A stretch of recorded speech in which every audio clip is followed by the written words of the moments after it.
오늘 본문 말씀은 베드로 후서 1장 12절에서 21절의 말씀입니다.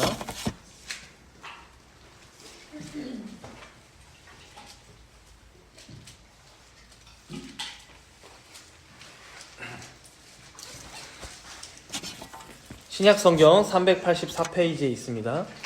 베드로후서 1장 12절에서 21절까지의 말씀 제가 봉독하도록 하겠습니다. 그러므로 너희가 이것을 알고 이미 있는 진리에 서 있으나 내가 항상 너희에게 생각나게 하려 하노라.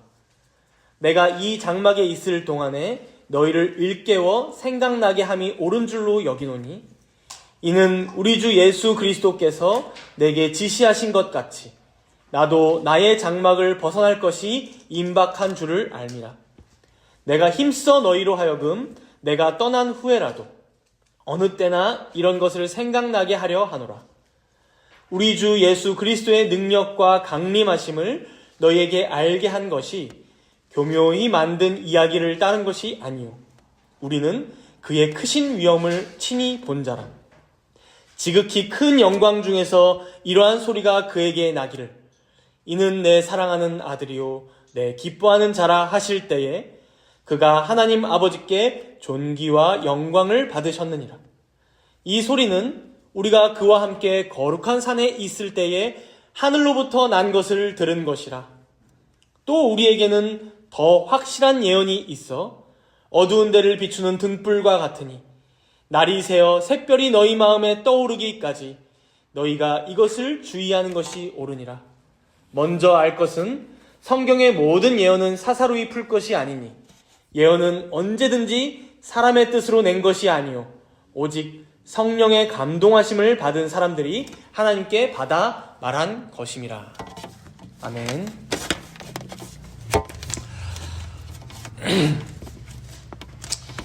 흔히들 요즘 우리가 살아가는 시대를 정보화 시대라고도 표현합니다.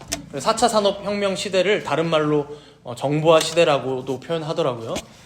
인터넷망이 발달하게 되고 또 손에 갖고 다니는 스마트폰이 있다 보니까 우리가 무엇을 살 때도 폰으로, 또 무엇을 알아볼 때도 폰으로, 누군가에게 어떤 정보를 보내더라도 혹은 중요한 뉴스를 확인할 때라도 다 폰으로 쉽게 정보들을 확인한다는 거죠. 그렇다 보니 무엇이 기승을 부립니까? 가짜 뉴스가 너무 많은 시대가 되어버렸습니다. 매일같이 엄청난 양의 정보가 쏟아지는데 그 속에서 무엇이 진짜인지 혹은 무엇이 가짜인지 분별하는 게 현대인들의 주된 일이 되어버린 실정이라는 것이죠. 전문가라는 사람들 사이에서도 의견이 엇갈리고 어제까지는 이게 사실이라고 믿었는데 오늘 확인해 보니까 이게 아니라고도 합니다. 그래서인지 우리가 이걸 분별해내려고 나름 노력하는 게 무엇입니까? 항상 마음속에 의심을 품고 사는 것이죠. 누군가가 어떤 정보를 보내면 이거 가짜 아니야? 이거 잘못된 정보 아닐까? 라고 의심부터 일단 하고 보는 것이죠. 저 사람이 아무리 전문가라도 내가 믿을 수 없지. 한 번 더 찾아봐야겠다. 저게 근거가 확실하게 보여도 일단 나는 증명되지 않았기 때문에 아직 믿는 것은 보류해야지 라는 것이죠. 가짜 뉴스 속에 살아가는 이런 우리의 불안과 의심은 비단 세상의 소식에만 국한되어 있지 않기도 합니다.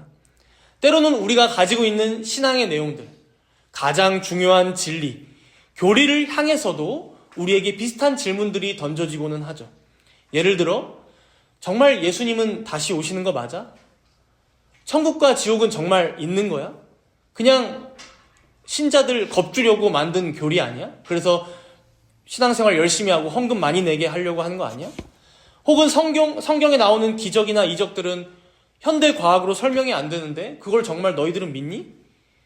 창조도 그러하고 혹은 이스라엘 백성들이 건넜던 홍해도 그러하고 예수님이 물 위를 걸은 사건들을 혹은 5,000명을 먹였던 그런 일들을 잘 믿지 않는 것이죠.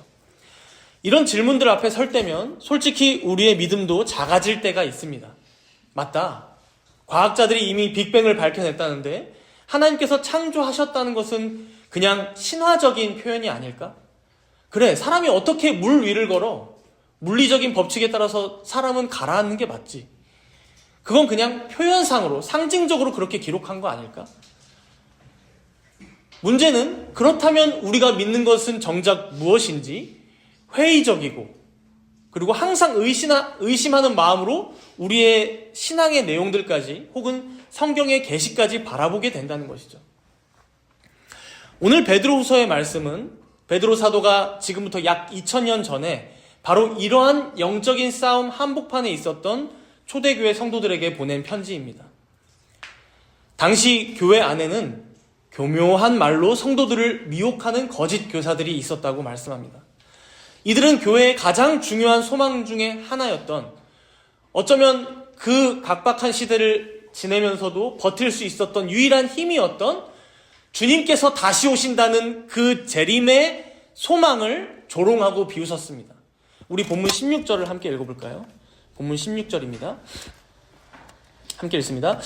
우리 주 예수 그리스도의 능력과 강림하심을 너희에게 알게 한 것이 교묘히 만든 이야기를 따른 것이 아니요 우리는 그의 크신 위엄을 친히 본 자라.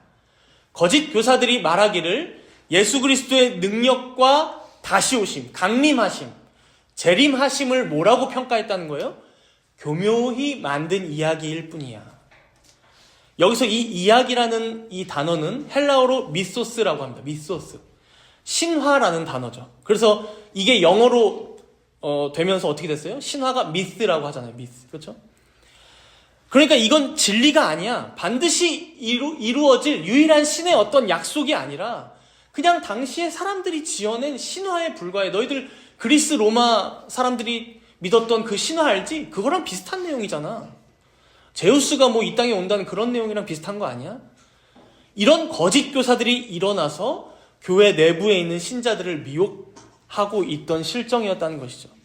그래서 뒤에 베드로후서 3장 4절 말씀에도 보면 세상이 창조된 이후로 지금까지 변한 게 아무것도 없고 그대로 흘러왔는데 무슨 재림이냐, 어떻게 새 하늘과 새 땅이 임하냐라고 그런 약속이 어디에 있냐라고 하면서 조롱했다라고 하죠.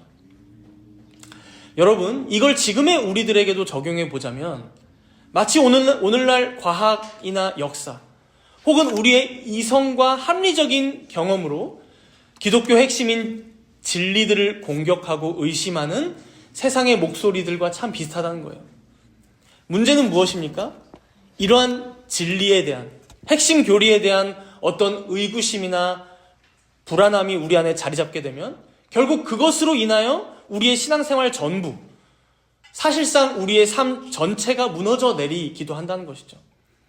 여러분, 만약 재림이 없다고 생각하시면 어떻습니까? 재림이 없다. 예수님의 재림이 신화에 불과하다. 여러분, 우리 주님이 다시 오시지 않는다는데 우리는 지금 모여서 무엇을 하는 것입니까? 그렇죠? 뭐하러 우리가 이 땅에서 힘들게 살아갑니까? 남들처럼 내 마음대로 내 죄의 경향을 따라 죄도 짓고 방탕하게 살아가고 쾌락을 조차 살아도 되는 거 아닌가? 최후의 심판이 없다는데.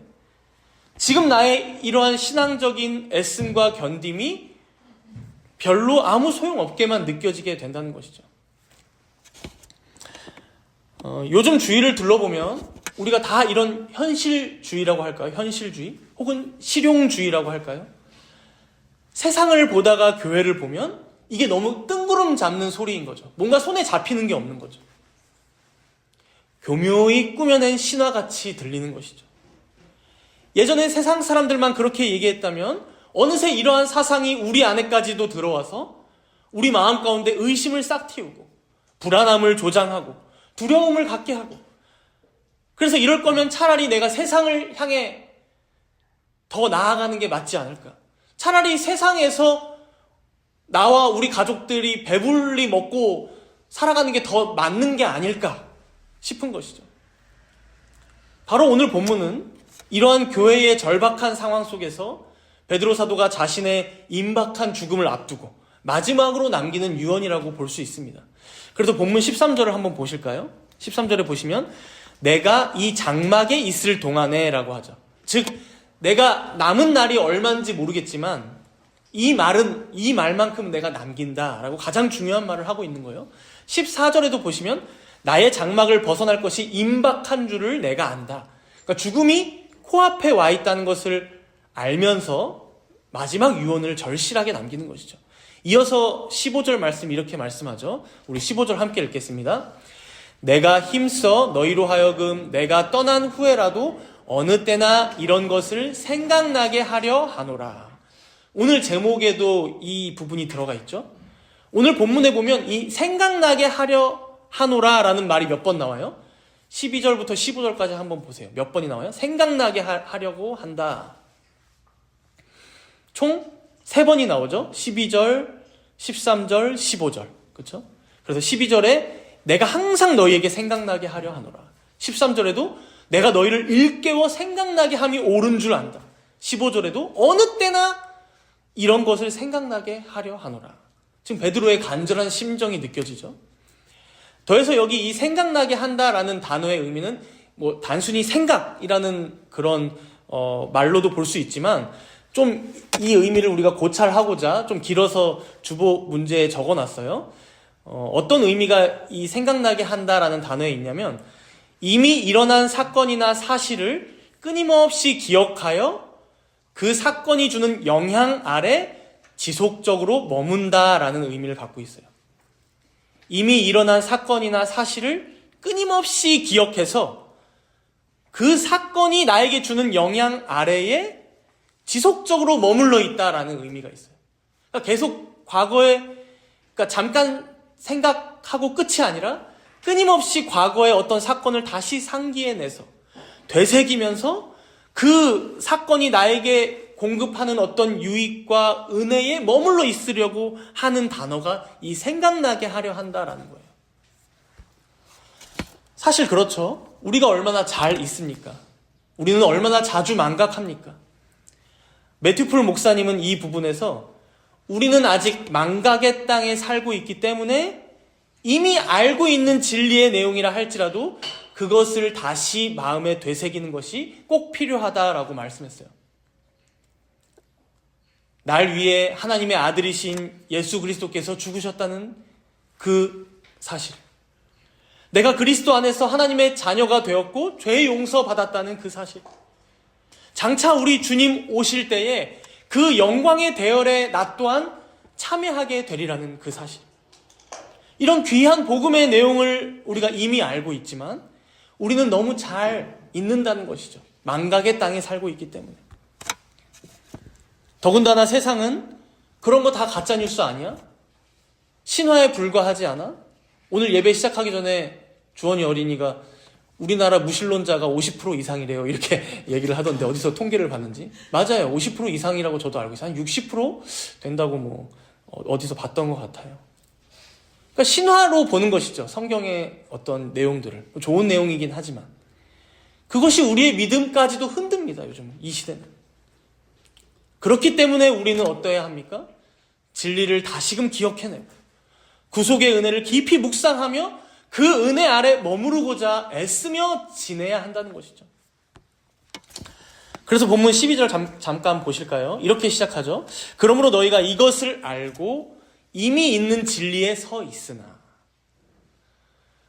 저는 이 문장을 보면서 베드로 사도가 생각보다 신자들을 꽤나 높이 평가해주고 있구나 라고 느꼈어요. 너희들 이미 알고 있는 진리가 다 있다는 거예요. 이미 너희들 알고 있잖아. 너희들 지식이 부족한 게 아니잖아. 그렇다면 여기서 너희가 이것을 알고 할 때 이것은 무엇일까요? 여러분들도 알고 있는 내용이에요. 뭐냐면 지금까지 베드로 사도가 말했던 내용, 즉 지난주 말씀의 내용이에요. 즉 베드로후서 1장 1절에서 11절까지의 내용을 얘기합니다. 너희들 이거 알고 있잖아, 그치? 그러면서 12절 시작하는 거죠. 근데 내가 한 번 더, 아니 앞으로 자주 종종 너희들 생각나게 하려고 내가 한 번 더 당부한다라고 말하는 것이죠. 그럼 여러분 떠올려 보세요. 우리가 앞에서 나눴던 내용이 뭐였습니까? 지난주 말씀을 짧게 요약하자면 하나님께서는 우리 모두를 사도들과 동일한 믿음으로 부르셨대요. 그리고 그렇게 구속받은 우리가 어떻게 살아야 한다고 말합니까? 더욱 힘쓰므로 믿음의 덕의 지식을, 지식의 절제를, 인내를, 경건을, 형제우애를, 사랑을 힘써 실천하며 살아야 한다는 것이죠. 그렇게 하나님의 신성한 성품에 참여하는 하며 살아갈 때에 우리의 부르심과 택하심을 굳게 하는 거야 라고 얘기해 줬어요. 지난주 말씀은. 이걸 다시 기억해내라는 거예요. 그러나 안타깝게도 우리의 현실은 어떠합니까?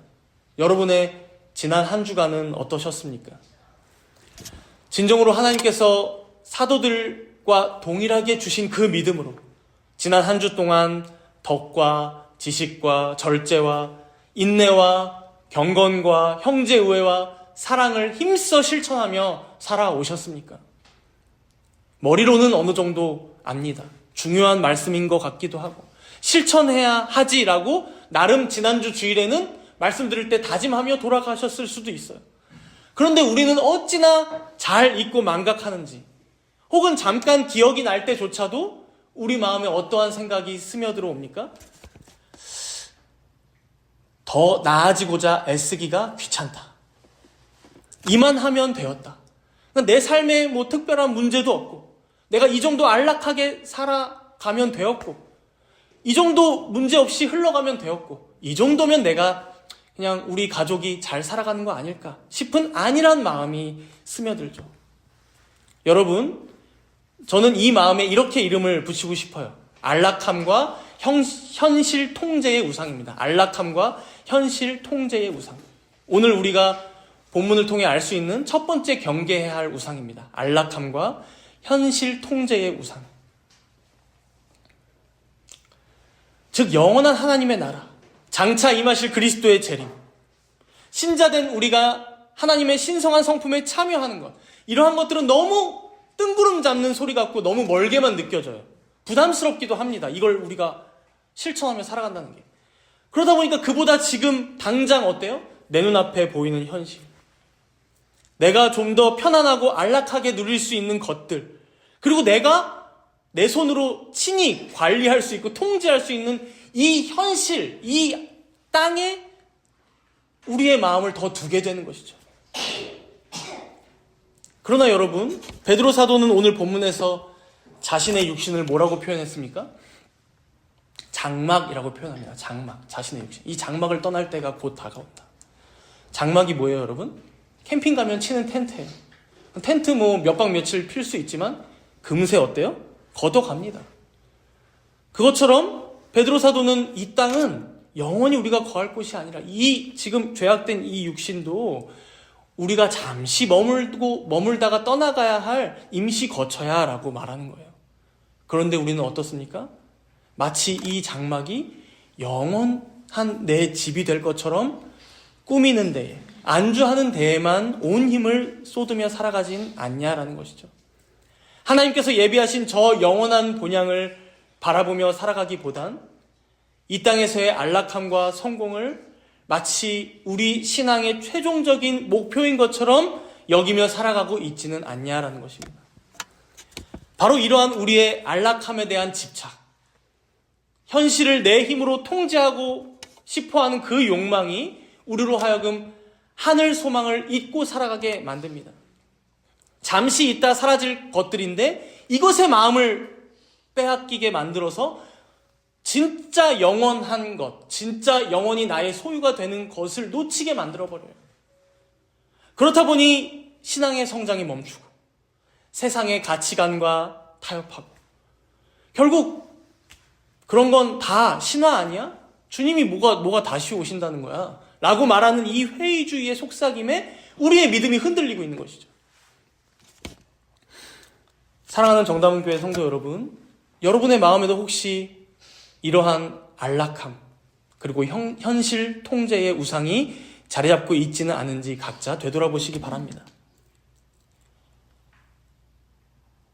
우리 주님께서는 우리의 이러한 연약함을 너무나 잘 아시기에 우리가 얼마나 이 땅의 안락함에 빠져 영원한 본향을 잊고 살아갈 수 있는지, 얼마나 내 힘으로 현실을 통제하며 살려고 애쓰며 불안해하는지 다 아시기에 그분이 친히 이 땅의 장막을 입고 오셨어요. 하늘의 영광과 안락함을 버리시고 우리와 같은 모습으로 이 땅에 오셨어요. 우리의 장막을 친히 책임지시고 걷어주시기 위하여 마침내 십자가에서 자신의 장막을 찢기시고 내어주심으로 우리가 갇혀 있었던 이 죄와 죽음의 장막을 허무시고 영원한 하나님 나라에 이르르는 새롭고 산 길을 열어주셨다는 것이죠. 또한 그분의 부활은 장차 우리를 기다리는 것이 다만 죽음이나 허무가 아니라 영원한 생명과 영광으로 나아가는 길임을 보여주는 확실한 보증이 되어주셨습니다. 그러니 사랑하는 여러분, 더 이상 이 땅에 덧없는 안락함들에 여러분의 마음을 빼앗기지 마시기 바랍니다. 내 삶을 내 힘으로 다 통제할 수 있다는 헛된 우상도 내려놓으시기 바랍니다. 이번 다가오는 한 주간 동안이라도 퇴근 후에 집에서 잠깐 쉬면서라도, 그래서 잠깐 TV를 켜기 전에, 아니 잠깐 너무 피곤해서 잠에 들기 전에라도 우리가 돌아갈 하늘의 본향, 그리고 우리 주님 다시 오시겠지라는 이 귀한 진리를 묵상함으로 기도하고 잠들면 어떨까 싶습니다. 혹은 내가 통제하고 싶어하는 여러 염려들, 여러 계획들, 내 계획대로 되지 않을까 조급해지죠. 그러나 그것들을 잠시 내려놓고 모든 것을 주관하시며 섭리하시는 하나님께 온전히 맡기며 주님 뜻대로 하옵소서. 주님 뜻이면 내가 그 뜻에 순종하며 따르겠나이다 라고 고백하며 기도한다면 그것도 귀할 것입니다. 이러한 신앙적인 애씀 가운데 매일의 시간을 주님과 동행하며 살아가시는 여러분 모두가 되시기를 바랍니다. 이제 다음으로 생각해 볼 주제로 넘어가면 좋겠는데요. 방금 얘기했듯이 우리가 영원한 본향, 그래 하늘 소망을 품고 살아야겠다 마음 먹어요. 그러나 마음 한켠엔 또 어떤 생각이 들 수 있을까요? 소망을 갖는 것은 좋은데 과연 이 소망의 근거는 확실한 것인가?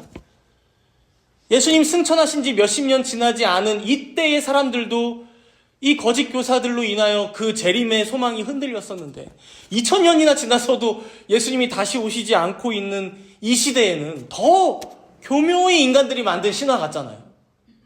그렇다면 그러한 질문들이 우리에게 다가올 때 우리 안에 꽃피어오르는 이 의구심은 어떻게 우리가 대처해야 하냐는 것이죠. 다행히도 오늘 말씀에서 베드로 사도는 이러한 우리의 질문에 답변을 이렇게 하고 있어요. 먼저는 16절 중간부터 잠시 보시면 교묘히 만든 이야기가 아니야 라고 하면서 뭐라고 고백합니까? 우리는 그의 크신 위엄을 친히 본 자라. 우리는 이미 그가 부활하셔서 승천하실 때의 그 가지실 영광을 친히 본 적이 있어. 우리는. 여러분 여기서 베드로 사도는 지금 자신이 직접 본 어떤 사건에 대해 진술하기 시작하는 거예요. 17절에도 이어서 보시면 지극히 큰 영광 중에 하늘로부터 어떤 소리가 들려왔어요. 뭐라고 해요? 예수님을 향해서 이는 내 사랑하는 아들이요 내 기뻐하는 자라. 이 소리, 이 음성을 베드로도 함께 들었다는 거예요. 그러니까 지금 베드로 사도는 자신이 직접 보고 들었던 어떤 사건에 대해 진술하고 있어요. 흔히 우리는 이 사건을 변화산 사건이라고 얘기합니다. 여러분들 기억하시면 좋아요. 변화산 사건. 사복음서에 기록되어 있어요.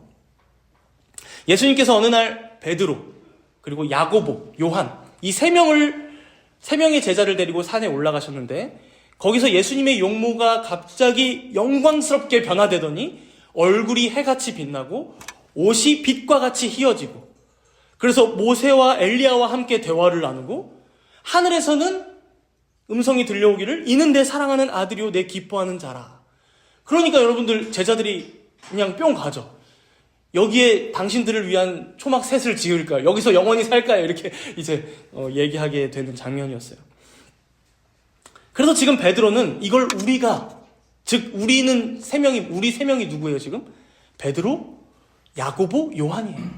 우리 세 명은 이걸 직접 보고 들었다니까 목격자로서 지금 진술하고 있는 거예요. 그래서 18절에 이렇게 말씀합니다. 우리 본문 18절 함께 읽습니다. 이 소리는 우리가 그와 함께 거룩한 산에 있을 때에 하늘로부터 난 것을 들은 것이라. 환상이나 환청을 보고 들은 게 아니라 역사 속에 특정한 그 거룩한 산에 내가 있을 때에 예수님과 함께 그 산에 올라갔을 때에 우리가 직접 경험한 실제 사건이었어. 이건 마태, 마가, 누가가 공통으로 다 증언하고 있는 내용이기도 하죠. 그렇다면 여러분, 왜 세상은, 왜 우리들은 이러한 사도 베드로의 생생한 증언 앞에서도 종종 망설이게 됩니까? 왜 이 성경에 기록된 말씀을 의심하는 마음이 불쑥불쑥 올라오나요? 내가 직접 본 게 아니기 때문이죠.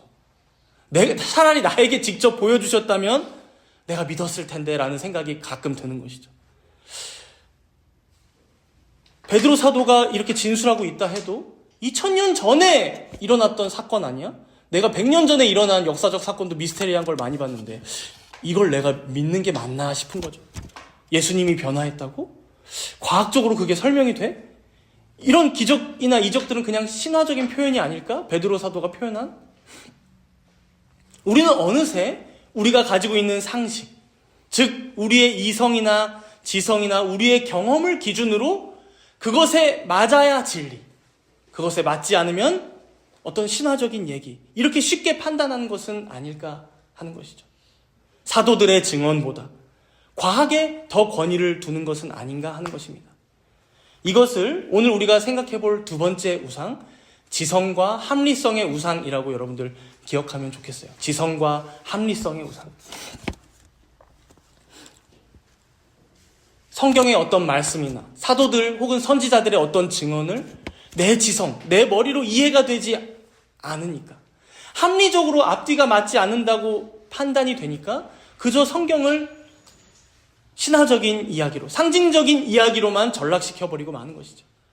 바로 이게, 여러분, 이러한 태도가 우리 안에도 조금이라도 있다면 이게 바로 2000년 전에 사도들의 증언을 가짜 뉴스라고 조롱하고 비웃었던 거짓 교사들의 태도였습니다. 물론 여기 있는 우리들이 이 거짓 교사들처럼 하나님의 말씀을 대놓고 조롱하거나 비웃지는 않을 거예요. 그러나 여러분, 한번 여러분들의 삶을 생각해 보십시오. 은근히 여러분의 마음 한켠에 이 진리의 내용을 부끄러워하고 있는 모습이 있진 않으십니까?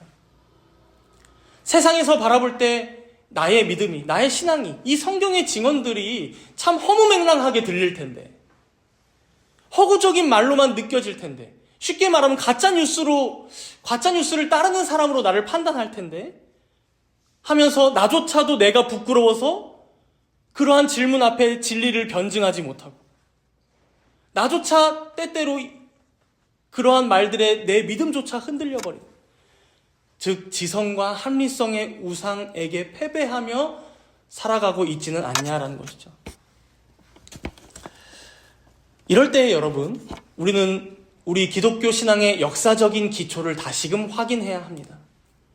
우리의 믿음은 다만 뜬구름 잡는 이야기가 아닙니다.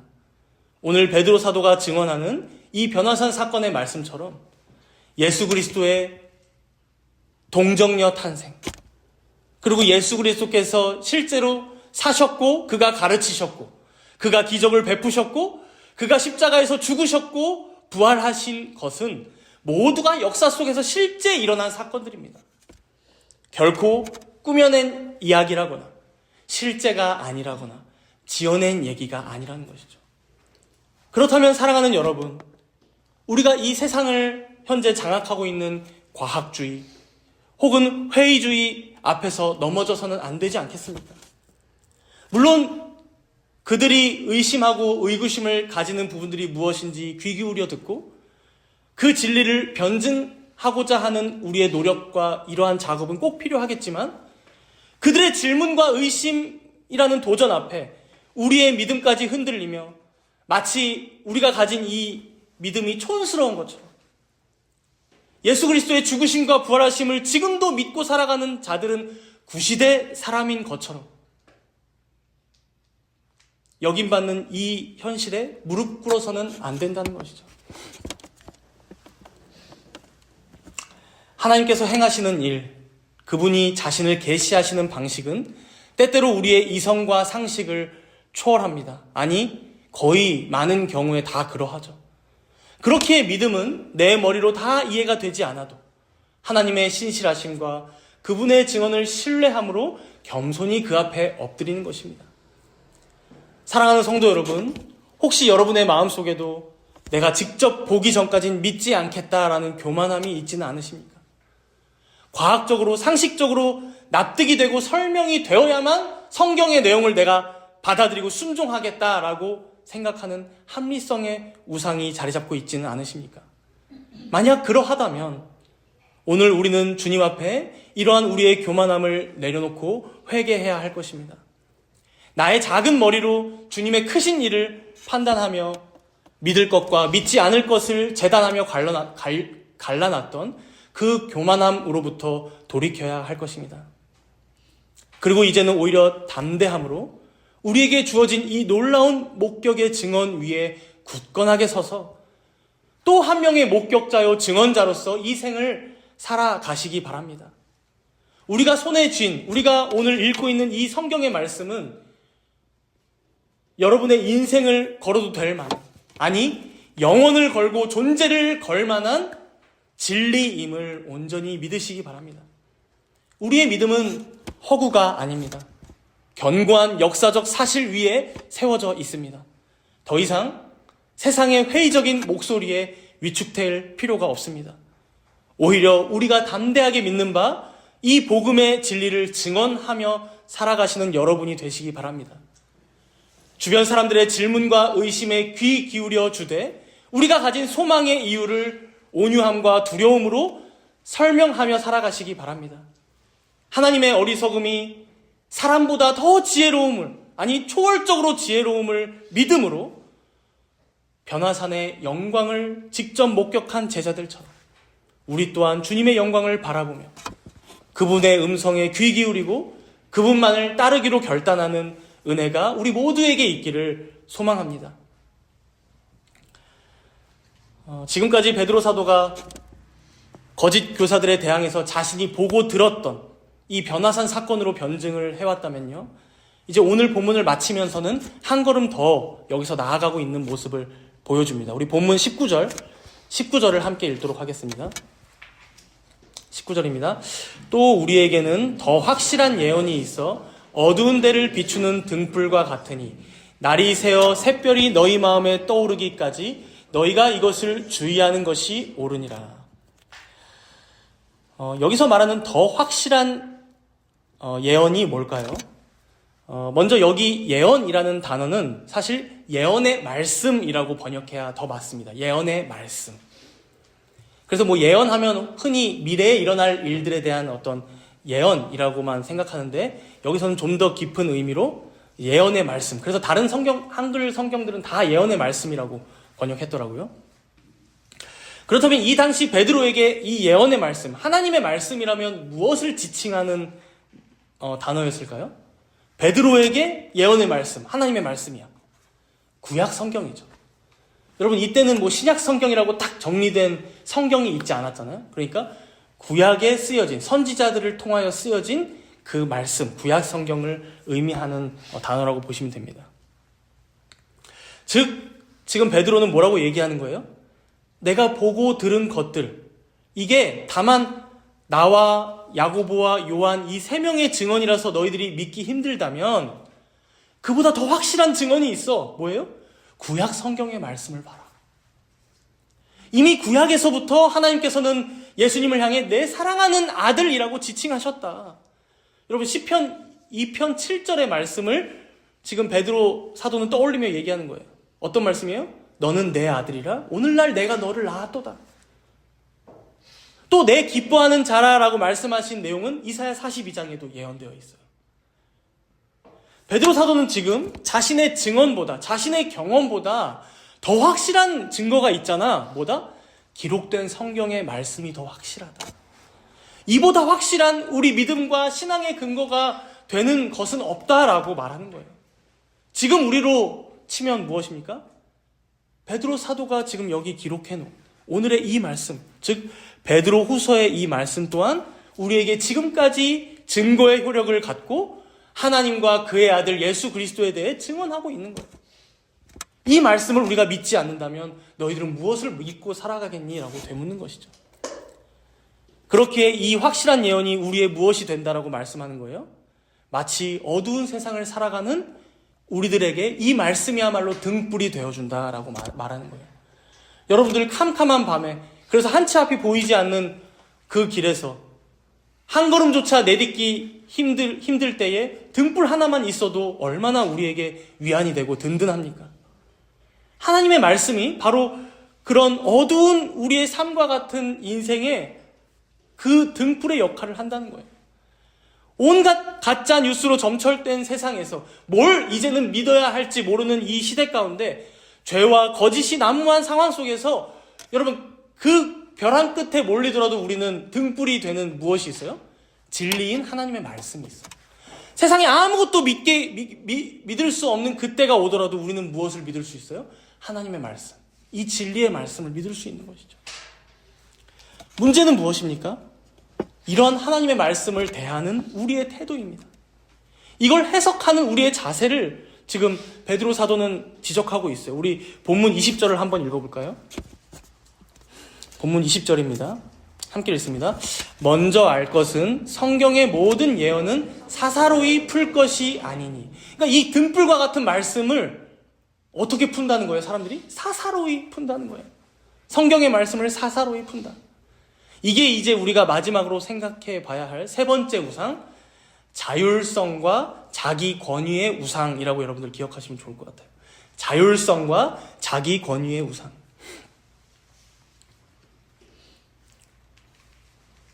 여러분, 진정으로 하나님의 말씀이 이 성경의 66권이 우리 믿음과 순종의 유일한 규칙이라면, 무려 온 만물을 창조하신 그분이 지금도 섭리하고 계시는 유일한 신이신 하나님께서 계시하신 말씀이라면 마땅히 우리의 태도가 어떠해야 합니까? 내 마음에 드는 말씀만 믿고 내 마음에 들지 않는 말씀은 그냥 지나치고 이럴 수 없는 것이죠. 어떠한 하나님의 말씀이든 귀하게 여겨야 한다는 것이죠.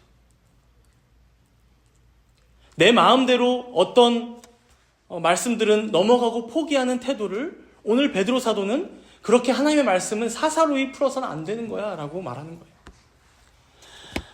거예요. 로마 가톨릭은 이 말씀을 가지고 성경을 개개인이 읽고 해석하면 안 된다라고 이제 적용을 잘못했어요.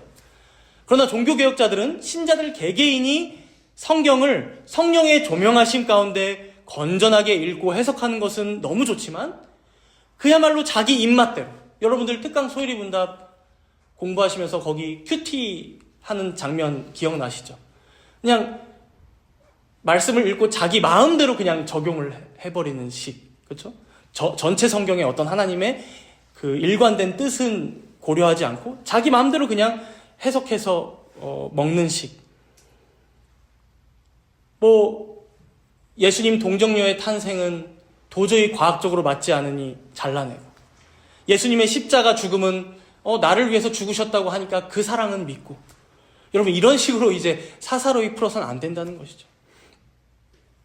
즉 방금 말했던 이 세 번째 우상처럼 자신의 자율성을 너무 중요시하다 보니까 성경의 이 바운더리를 넘어가 버리는 거예요. 그렇죠? 성경을 내 밑으로 두는 거예요. 혹은 자기 권위를 성경보다 더 높게 두면서 내 입맛에 맞게만 해석하고 받아들이려는 경향이 있다는 것이죠. 이 자율성과 자기 권위의 우상을 항상 경계하고 조심해야 함을 말씀하는 내용이라는 것입니다. 그래서 오늘 본문 마지막 절 우리 21절 이렇게 베드로 사도가 마무리를 짓고 있는 거예요. 우리 21절 다 함께 읽어볼까요? 예언은 언제든지 사람의 뜻으로 낸 것이 아니요 오직 성령의 감동하심을 받은 사람들이 하나님께 받아 말한 것임이라. 이 성경은 구약의 선지자들이나 신약의 사도들 모두가 자기 마음에 드는 거는 기록하고 마음에 들지 않는 건 뭘 그걸 기록해요. 이렇게 저자 개개인들이 취사 선택한 말씀이 아니라 뭐라고요? 오직 성령의 감동하심 가운데 하나님께 받아 말씀한 것임을 얘기하는 것이죠. 우리가 지난번에 대우리문답 3문답에서 5문답 공부할 때 성경 부분에 대해서 공부했죠. 이때 여러분 영감설 2가지를 공부했어요. 뭐예요? 기계적 영감설, 유기적 영감설. 그래서 기계적 영감설은 뭐예요? 이제 하나님께서 말씀하신 그대로 받아 적었다라는 말씀이죠. 사실 어떤 측면에는 그렇게 지금 이 말씀은 주장하고 있는 거예요. 그러나 우리가 성경 전체를 보았을 때 어때요? 하나님께서는 저자 개개인의 어떠한 특성이나 혹은 그가 쓰는 말투나 뭐 그가 처한 상황이라던가 지금처럼 베드로가 임박한 죽음을 앞둔 상황이라던가 이런 상황 속에서 이 말씀을 기록하게 하셨다. 그래서 유기적 영감설도 우리가 이제 얘기하는 것이죠. 그렇게 여러분, 우리가 이 성경의 말씀을 어떻게 대해야 합니까? 전체 성경의 말씀을 항상 우리 삶의 등이요, 길의 빛으로 여기며 날마다 이 말씀을 이러나 저러나 따라가기를 애쓰고 갈망하며 사모함으로 살아가야 한다는 것입니다. 그러려면 여러분 어떻게 해야 합니까? 어떻게든 이 말씀을 나의 곁에 가까이 두기를 애써야 해요. 말씀 묵상하기를 여러분들 힘쓰셔야 합니다. 주일에 오늘 설교를 들으면서도 오늘은 또 어떤 교훈을 주실까 사모하는 마음으로 토요일부터 준비하고 이 주일 예배에 참여하고 와서도 집중이 잘 안 될 때라도 최선을 다해서 듣고자 하고 또 부족한 게 있다고 생각이 되면 돌아가서 녹음된 것도 한번 들어보고 그러한 애씀들이 우리에게 있어야 한다는 것이죠. 우리가 함께 매일 묵상하고 있는 잠언 말씀도 피곤해서 그냥 자고 싶을 때라도 그래 하루 마무리하면서 말씀이라도 읽고 자야지 라고 하고 묵상하고 자고 또 아침에 일어나서 출근 준비하면서 하다못해 찬양이라도 여러분들 틀어놓고 그렇죠? 또 기도하면서 하루를 시작하고 우리에게 이러한 애씀이 이러한 힘씀이 있어야 한다라고 지금 베드로 사도는 지난주부터 우리에게 말씀하고 있는 것입니다. 그래서 오늘 본문 19절에 보시면 이런 말씀을 이제 베드로 사도가 하고 있다고 생각이 드는데 19절 말씀에 보시면 이렇게 말씀하고 있죠. 이 확실한 예언이 우리의 어두운 세상을 밝히는 등불과 같은데 이게 어때요? 이게 날이 새어 샛별이 너희 마음에 떠오르기까지 이 말씀에 주의를 기울여야 한다고 얘기하고 있어요. 샛별이 마치 날이 새어서 어둠이 다 가시고 샛별이 너희 마음에 떠오르기까지.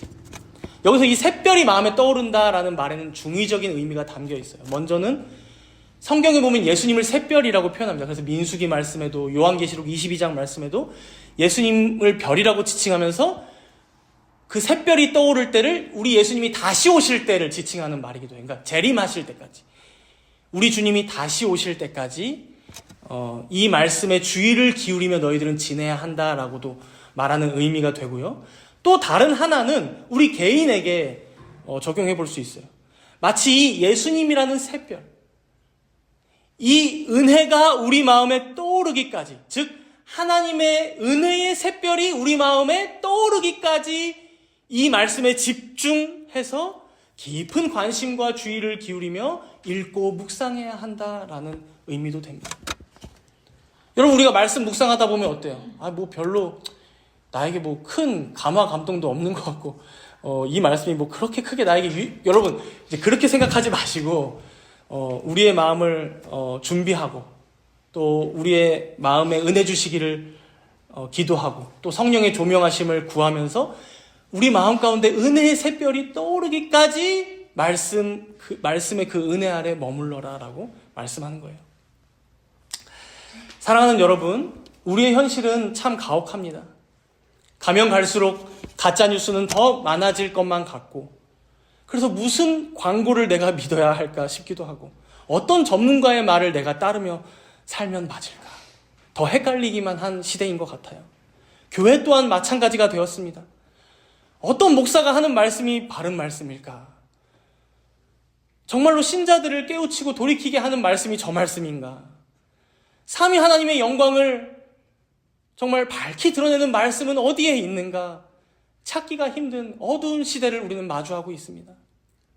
이럴 때 우리는 어떻게 해야 하겠습니까?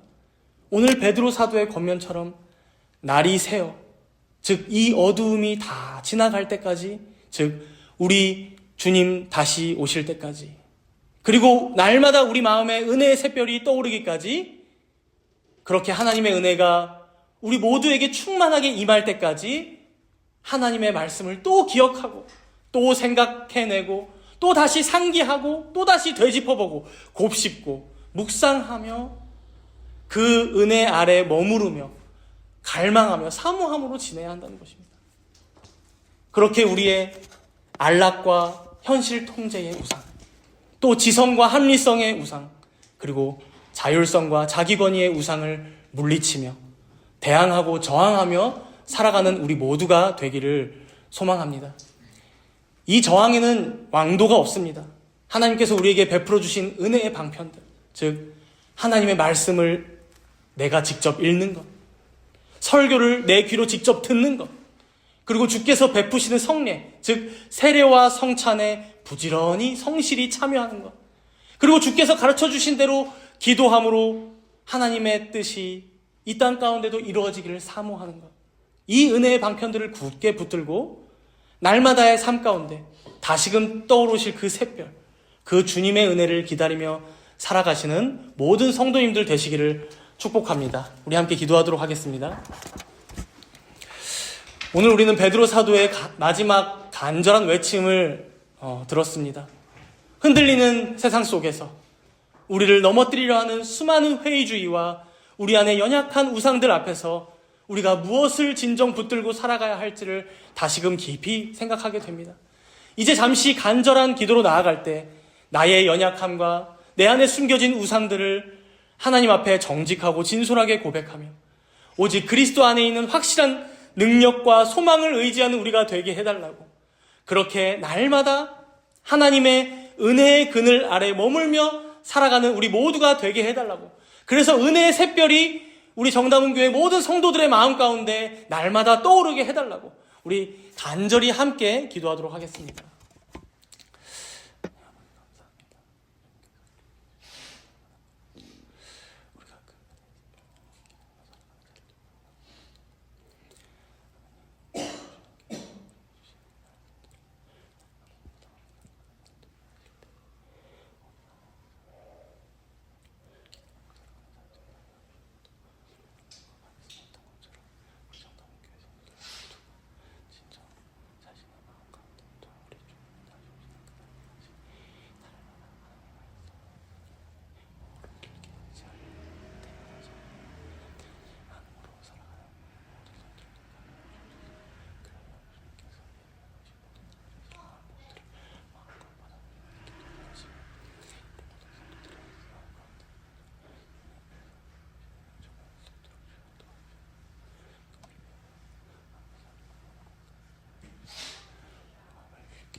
선하시고 인자하신 하나님 아버지, 간절히 간구하며 나아갑니다.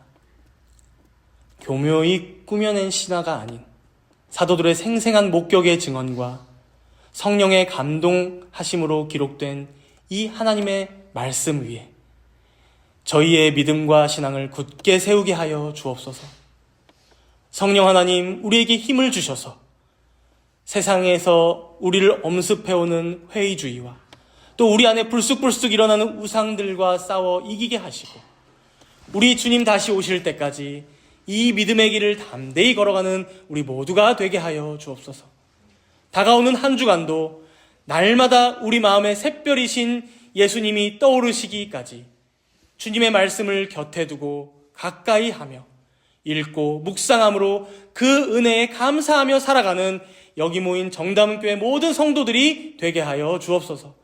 감사드리며 우리를 영원한 소망으로 인도하시는 우리 주 예수 그리스도의 이름으로 기도드리옵나이다. 아멘.